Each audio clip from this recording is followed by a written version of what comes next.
guys, kali ini aku akan jelasin patofisiologi dari batuk. Menurut kalian, batuk itu berbahaya nggak sih?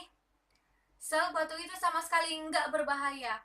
Kenapa? Karena batuk itu merupakan respon alami dari tubuh waktu saluran pernafasan kita ini dimasuki oleh benda-benda asing selain udara. Nah, yang nyebabin kamu itu terkena batuk kalau nggak karena infeksi, ya karena alergi.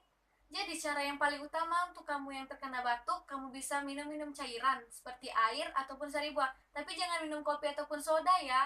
Nah, kalau itu masih nggak mempan, kamu bisa minum obat-obatan yang sesuai. Tapi kamu harus perhatikan, itu obat batuknya untuk yang berdahak atau yang tidak berdahak. Nah, untuk yang berdahak itu ekspektoran. Jadi ada 3.